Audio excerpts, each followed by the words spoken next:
दोस्तों नमस्कार।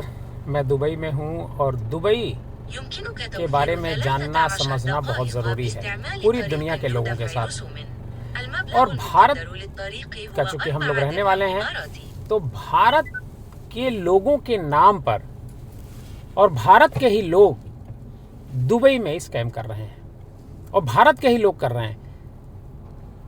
और दुबई गवर्नमेंट चाहती है कि किसी भी तरह का कोई गलत काम यहाँ पर ना हो। अगर कोई गलत काम करते पकड़ा जाता है तो उसके खिलाफ एक्शन होता है और ये बड़ी बात है। भारत में इस तरह से सज़ा होने में बहुत टाइम लगता है, लेकिन दुबई में सज़ा होने में समय नहीं लगता है। और फाइनेंशियल क्राइम हो, वैसे तो बाकी कोई क्राइम यहाँ होता नहीं है, फाइनेंशियल क्राइम ही ज़्यादा होता है। और उस फाइनेंशियल क्राइम को रोकने के लिए दुबई सरकार ने पूरा एक सिस्टम अडॉप्ट किया है, बनाया है।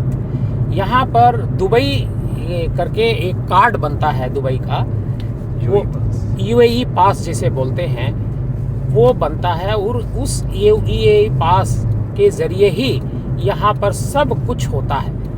मतलब यूएई पास अगर किसी का सही नहीं है तो यहाँ पर लोग काम नहीं कर सकते हैं। लेकिन यहाँ पर जो गड़बड़ी करने वाले लोग हैं वो इंडिया के हैं। जैसे एयरटेल सिम का एक बड़ा यहाँ पर घोटाला हुआ। और घोटाला कैसे हुआ? इंडिया में कोई व्यक्ति बैठा हुआ है, उसके नाम पर दर्जनों सिम ले लिए गए और उस सिम को उसमें यहाँ का एक डेटा भरा गया और डेटा भर करके यहाँ पर एक्टिवेट कर लिया गया। बंदा बैठा हुआ है जिसका सिम है, जिसके नाम पर सिम है, जिसके आधार पर सिम बना हुआ, वो इंडिया में। और जो चीटर है वो यहाँ आया और यहाँ उसके नाम पर, उसी सिम के आधार पर, उसी मोबाइल नंबर के आधार पर यहाँ एक धोखाधड़ी उसने कर ली। अब जब धोखाधड़ी कर लिया तो धोखाधड़ी के बाद पकड़ा कौन जाएगा?